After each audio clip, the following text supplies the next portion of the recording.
ஒட்டுமொத்த வாழ்வையும் திரையுலகிற்காக அர்ப்பணித்து தனக்கான தனி பாதையை வைத்து பயணிக்கும் பல பெண் இயக்குநர்களில் தமிழ் திரையுலகமே தவிர்க்க முடியாத ஒரு இயக்குநராக விளங்கும் ஹலிதா சமீம் அவர்களை பற்றிய ஒரு சிறிய தொகுப்பு.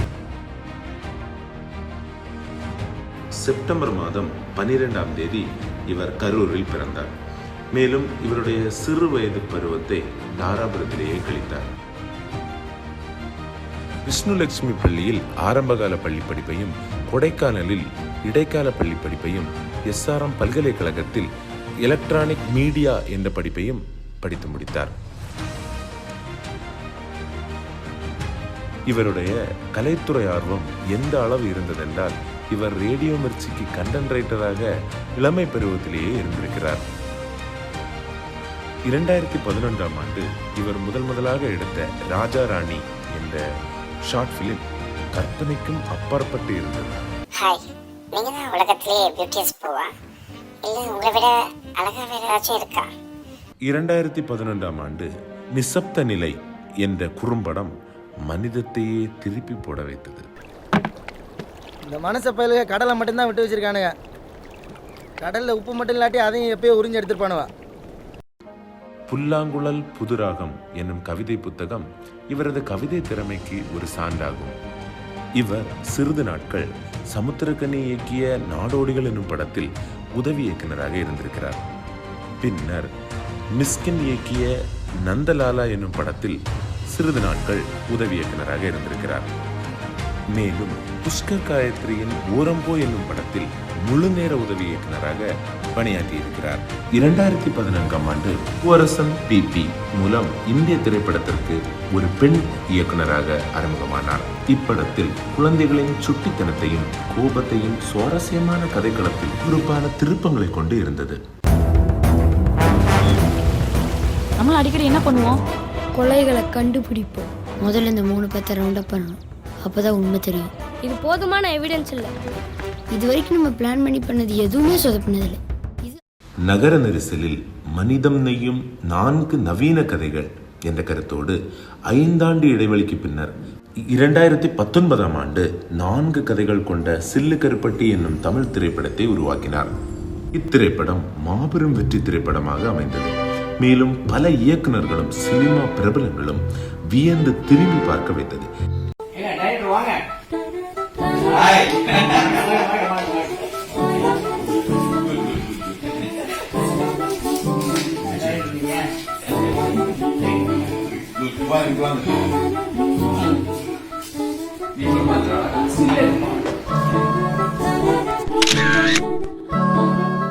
இத்திரைப்படம் இவரை ஒரு சிறந்த இயக்குனராக ஒட்டுமொத்த திரையுலகமே திரும்பி பார்க்க வைத்தது. யாருமே அந்த மாதிரி எனக்கு தெரிஞ்ச தமிழ் சினிமால ரொம்ப கம்மியான பீப்புளுக்கு அந்த புத்தி இருக்கு to right a romantic film. இதை நான் கண்டிப்பா சொல்லிதான் ஆகணும். அதனால ஐ ஹாவ் டு அப்ரிஷியேட் சிலக்கருப்பட்டி. என்னை பொறுத்த வரைக்கும் it was actually more of my decision to release that film in 2D. I loved the romance in the film. எனக்கு வந்து I think that's the only film last 10-15 years like I'm saying this very boldly, the only good romantic film I've seen in Tamil cinema. மத்த எல்லா படத்துல I can only see lust. I see only lust. ஒரு women point of view பாத்தீங்கன்னா அதுக்கு பேர் lust, not love. So romantic films to write, I think Surya and me need a woman director to come forward. Wow. JFW movie award, அந்த வருடத்தின் சிறந்த பெண் இயக்குனர் மற்றும் best experimental theatre film jury award, Toronto Tamil film festival best feature film woman director பல அவார்டுகளை பெற்று தடம் பதித்தார்.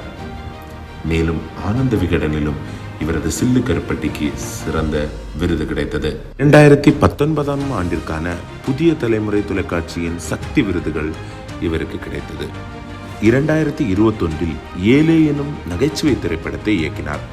இது பிப்ரவரி 28ஆம் தேதி விஜய் டிவியில் ஒளிபரப்பானது. 2024இல் மின்மினி எனும் படத்தை இயக்கினார். இப்படத்தை தமிழ் திரையுலகமே கண்டிராத ஒரு புதிய பரிமாணத்தில் அமைத்திருந்தார். ஒரு பறவை தாழ்த்தி திறந்த வானம் நெடுநாள் துவண்டே இருக்கும் மனதை சரி செய்தே என் திசை போவே. இரு பெரும் நதிகள் இணைந்திடும் இனி ஒரு ஜதியில். இரு பெரும் நதிகள் இணைந்தே செல்லும். இப்படத்திற்கு தன்னுடைய உடல் நலனை கூட பொருட்படுத்தாமல் பணியாற்றினார். இப்படம் அனைத்து மக்களின் மனதில் நின்றது, மேலும் இது வென்றது. இவருடைய தனிப்பட்ட வாழ்க்கை மிகவும் சுவாரஸ்யமானது. ஒரு டீ லவராக தென்பட்டாலும் ஒரு மார்னிங் பர்சனாகவும் தென்படுகிறார். மல்லிகைப்பூ பிடிக்கக்கூடிய நபராக, ஒரு கேட் லவராக, டிராவல் செய்பவராக, சைக்கிளிங் பண்ணுபவராக, மேலும் ஒரு போல்டான ஒரு ஸ்ட்ரெயிட் ஃபார்வர்ட் பர்சனாகவும் அறியப்படுகிறார். தனது அம்மாவின் மேல் அவர் வைத்திருக்கக்கூடிய பாசம் அளவு கடந்தது. தன்னுடைய அக்கா குழந்தைகள் இருவரின் மேலும் உயிரையே வைத்திருக்கிறார். அவர்களுடன் நேரம் செலவிடுவதையே அவர் மிகவும் விரும்புகிறார்.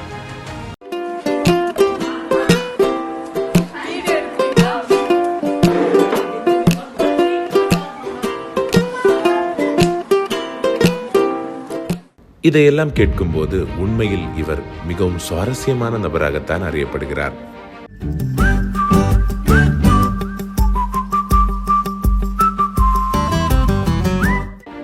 சில்வண்டுகளின் பூவரசன் பிப்பியாய், உணர்வுகளின் சில்லு கருப்பட்டியாய், நகைச்சுவையின் ஏலேவாய், நட்புடன் காதல் மலர்ந்த மின்மினியாய், உங்களின் அடுத்த படைப்புக்காக காத்திருக்கும் ஒரு ரசிகனாய்.